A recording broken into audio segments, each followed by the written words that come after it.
Back for another live video. And this week I'm discussing 1974 in retrospect. I do these videos once a week, usually on Wednesdays at 1 p.m. But I was working this week, as a matter of fact. I was working part-time at where my husband works, and hopefully they hire me. So everyone say a prayer. They all like me, and they do not like the girl that I covered for. So I'm hoping, I'm keeping my fingers crossed, because it's only 5 minutes away from my house. I can come home for lunch and so on and so forth. But, well, let's get started. 1974 was a very eventful year as far as news goes. And those of us who are old enough to remember, that was the kidnapping of Patty Hearst by the Symbionese Liberation Army, which was a made up. It had nothing to do with liberating anything. It was just some stupid name of a group that the left-wing radicals had created. They broke into Patty's house and kidnapped her. It was on February 1974. And the motive for the kidnapping was for her father and the family to try to get off two members of the group that were indicted. They had been jailed for the murder of William Foster, who was evidently somebody who had created student IDs. He was creating student IDs on a campus of a college, and he was trying to create student IDs for non-student members to keep from smuggling drugs or something of the sort. Anyway, when that didn't work, they demanded that Patty's father fork over $70 worth of food for every needy Californian, which would have costed an estimated $400 million. But Hearst's father responded by donating $2 million to a charity, a cause called People in Need. Despite this, the group refused to hand her over. And she was locked in a closet, beaten and blindfolded, wrists tied, and allegedly raped. Soon afterward, though, she joined in their discussions, and she decided to join the group and take part in numerous crimes, one of them including the robbery of the Hibernia Bank in San Francisco. And that was the infamous picture you see online where she's standing in front of the Symbionese Liberation Army logo. And after that, it was on April 15th, 1974. Then in May, she was involved she was part of the robbery of a sporting goods store. Well, she actually waited in the car across the street, and two of her captors went in to rob the store. Then when one of the captors, William Harris, was confronted by an employee and the store manager, there was a scuffle, and a pistol fell out of his waistband, and Patty began shooting at the storefront. And when the manager tried to shoot back, she in turn was shooting bullets next to him. And after that, she was indicted for the robbery of the bank robbery on June 15th, 1974. Afterwards, she became involved in a series of crimes, from carjackings to she robbed 3 more banks, and a series of crimes that supposedly were committed under her own doing, on her own accord. And some people believe it was brainwashing. It's hard to say at this point. Because she was threatened with death several times, or possibly brainwashed, that she decided to join the group and take part in all the crimes. Or she could have been acting on her own free will. Really, it's kind of hard to tell. But after all that, the trial commenced in January of 1976. And at March 20th, 1976, she was given the sentence of 35 years by a Judge Carter. And after he died, another judge presided over the case and gave her 7 years. And after serving 22 years, President Jimmy Carter gave her the minimum sentence. He actually was able to get her released from prison in 1979. And in 2001, on January 20th, on Clinton's last day in office, he pardoned her. And none other than Bill Clinton had pardoned her. And so she was let off after that. She lived a normal life afterwards. After that, she wrote a memoir, a book, and describing her time in prison, her time with the Symbionese Liberation Army. And she had also starred in several films, several John Waters films. Well, excuse me, she didn't really star in the movies, but she had bit parts in movies like Cecil B. Demented, Serial Mom, and a number of other movies. And she also took part in dog shows with her Shih Tzu, and her Shih Tzu had won best toy dog. And so her life was pretty much back to normal after that. And she had actually married one of her bodyguards. I think it was 6 months after she was released. She married one of her bodyguards named Bernard Shaw, who she remained married to until his death in 2013. And he had died of cancer, unfortunately. So another newsworthy event was, of course, the Amityville murders that were done by Ronnie DeFeo in the famed Amityville Horror, which came out in a movie as 1979, and there's a book on it in 1977. Evidently, we all know that the DeFeos moved into the house in early 1970s, and on November 13th, 1974, Ronnie DeFeo said he was acting under voices that told him to kill his entire family. And we have no idea if that's really what happened. Supposedly, there was rumors saying that the house was built on a burial ground, Indian burial ground, and the evil spirits had told him to kill his entire family.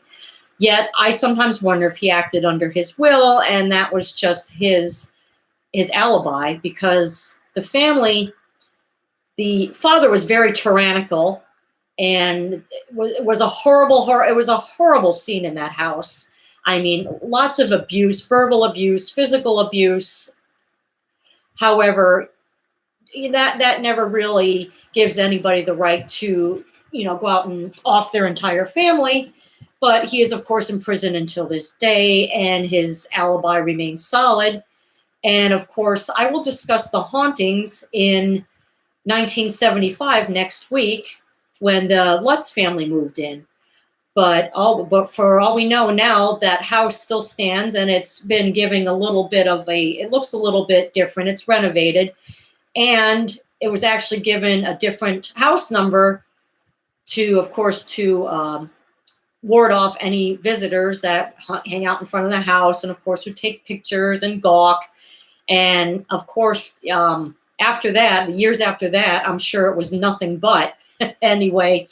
So that was that newsworthy issue. And also, I'd like to go over music, which is my favorite topic. And I think what I'm going to do is, after these 1970s videos, these retrospect videos, I'm going to do a lot of music videos based on certain music, obscure music, maybe a different group each time. But that would be, I think, a lot more interesting. But I was simply moved to do these videos due to wanting to describe my childhood in 1970, being that was one of my favorite years, and I just kept it up. So anyway, music. Well, 1974 was a big year for a lot of novelty hits like The Streak. Novelty hits like The Streak, that became a fad. And there was The Night Chicago Died. And another favorite, two friends of mine out there who who you are if you're watching this. We all knew the song. It was called Life is a Rock, but the radio rolled me. I'll never forget when that came on. My friends, we would carpool. My mom would pick us up, and then their mom would pick us up from school. And we were in their mom's car. We were in the bank in the drive-through, and it came on the radio. And it was almost as if it was this voice. It was almost like you could say the first rap song, but it sounded like BB Bogle and the Steamers, Makahuto, Bricto, say blah, blah, blah, blah, blah, blah. Of course, I can't sing the entire song like that. And my friend and I just looked at each other and we just cracked up laughing. It was just sounded like a, we just thought it was the funniest thing. And the song had what it was. It was a bunch of groups, bunch of songs, record companies, and so on and so forth, all rapped like continuously. And I don't know how they were able to hold their, keep their breath, unless, of course, with the editing, they had to stop maybe a few times for another couple minutes and then add on the other, continue from there and then on and then on. But that was a hit that hit number 13 in 1974 and was a great novelty hit. If you haven't heard it, check it out. It's called Life is a Rock, But the Radio Rolled Me by a studio group called Reunion. And there's also, of course, The Night Chicago Died, and The Streak, which became a fad. And actually, I think it was the 1974 Oscars or somewhere where Elizabeth Taylor was presenting, and a streaker ran across the stage, and she was flustered. She says, "Oh my goodness, I'm so nervous. That really upset me. I think I'm jealous." And actually, David Niven, who was one of the presenters, made a remark like, "Let's not pay any attention to him. He's just showing his shortcomings," which was a great response. So that was a big fad of the day, was streaking. And other music news, well, not really news, but music facts.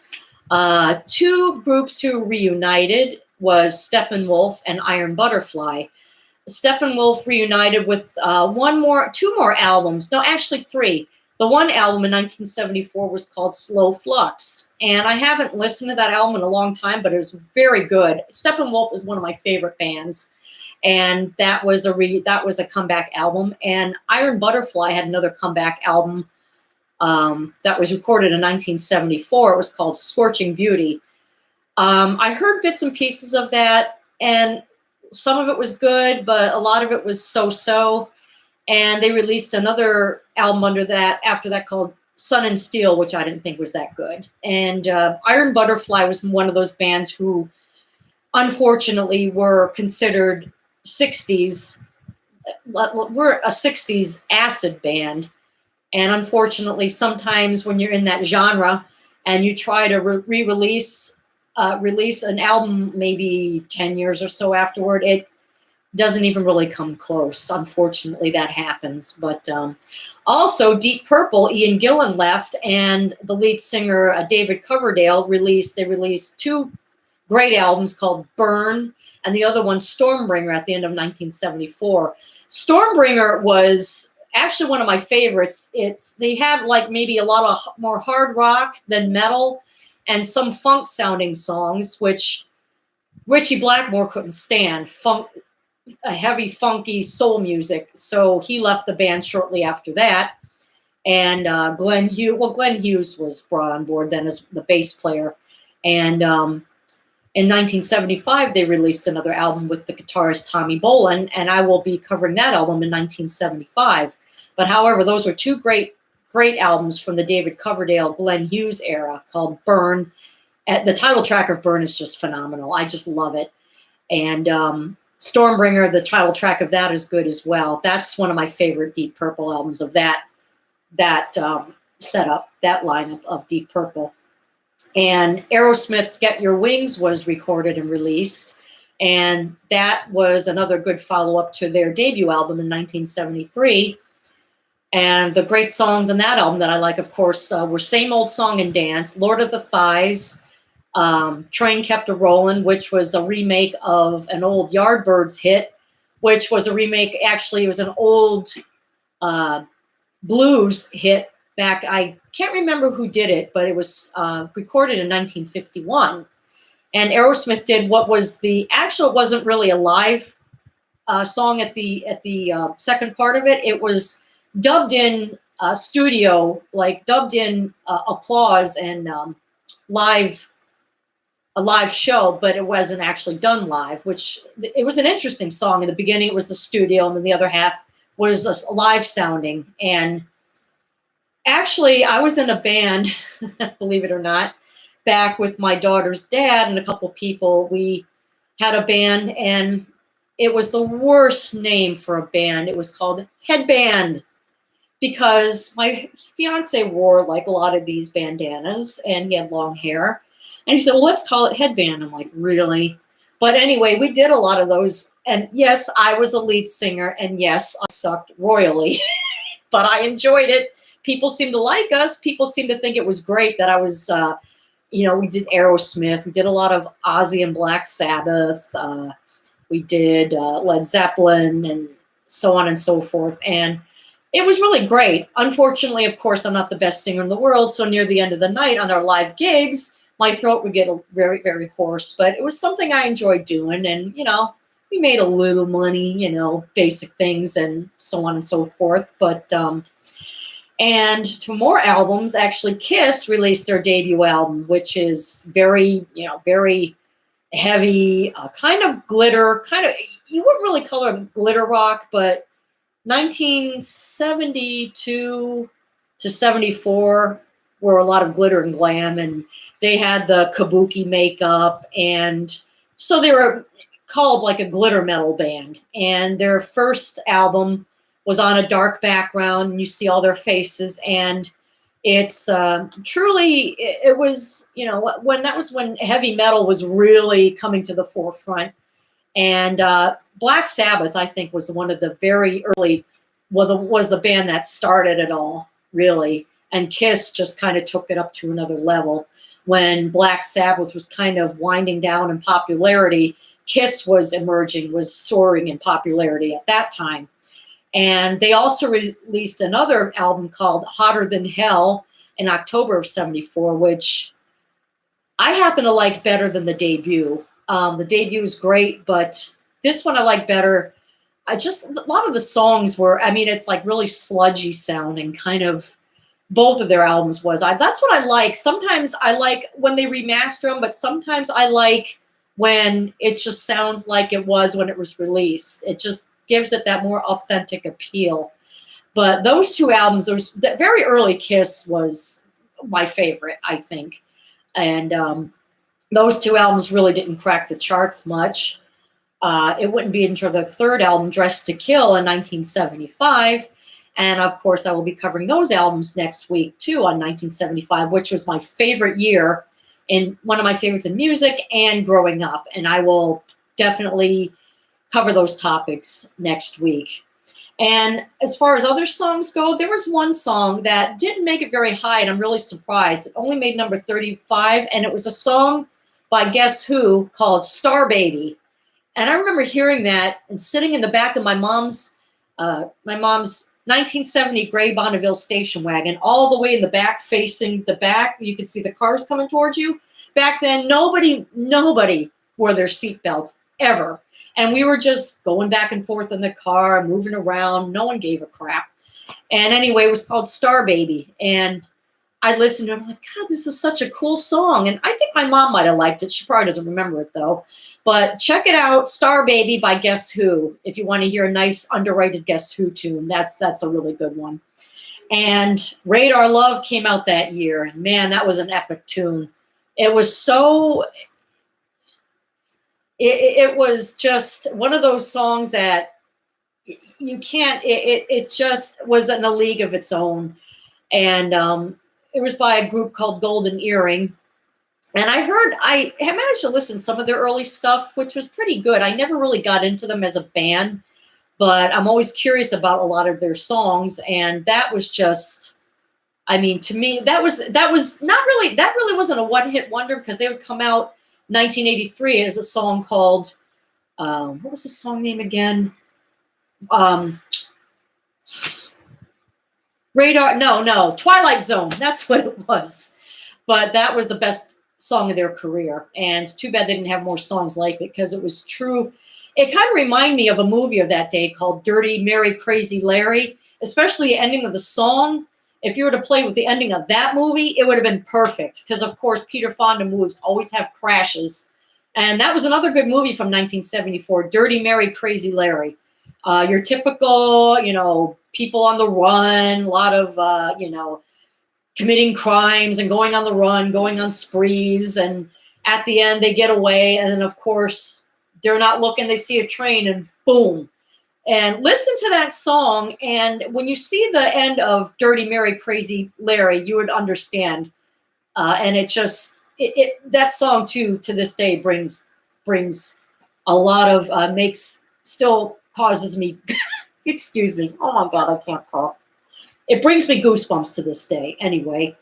And there were 2 John Lennon songs that year that I love was Whatever Gets You Through the Night that he did with Elton John, which went to #1. And another called Number 9 Dream, which went to #9 on the charts, which was one of my favorite all-time John Lennon tunes. Just very ethereal and just a wonderful song. I can't describe it. I don't remember hearing that when I was a kid, but I heard it in 1986 on when it was still Waxy 106, and it was classic tracks, and that played, and I'm like, wow. It was just very awe-inspiring. And otherwise, and as far as funk songs go, there was Kool and the Gang's Hollywood Swingin'. Oh, they had Jungle Boogie early in the year, which Jungle Boogie, that was played, I remember when I first started first grade with that song. During music class, we would be in one of the portables, and that would always be played. That 45 would always be played on the record player. And I remember I was friends with a girl named Cheryl Baker, and girls always danced with each other back then.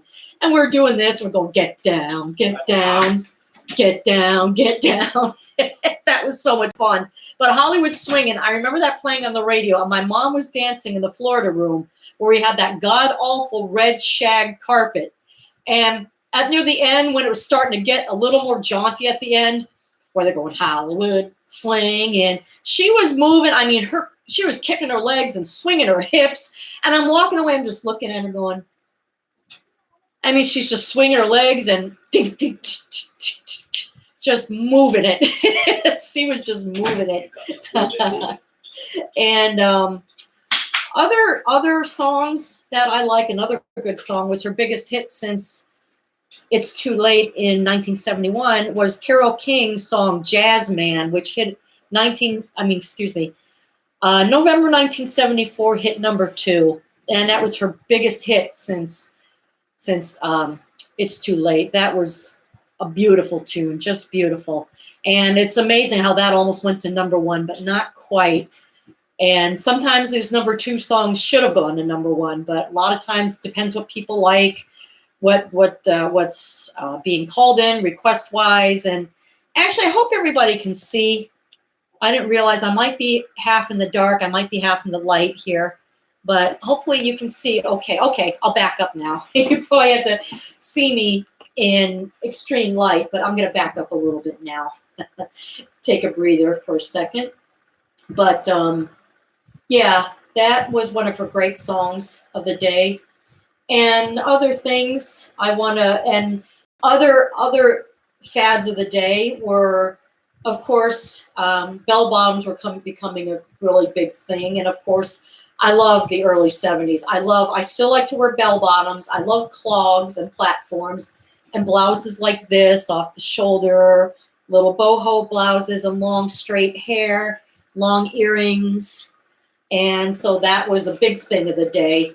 And I remember, too, being 6 years old, starting first grade. And there was and these songs I want to mention, too, that were popular in 1974 that were considered mondegreens. A mondegreen is when you hear a line of a song and you hear it differently than what they're really singing. And two of those songs, one of them was Band on the Run, and the other song was, what else was it? Gosh, I can't remember.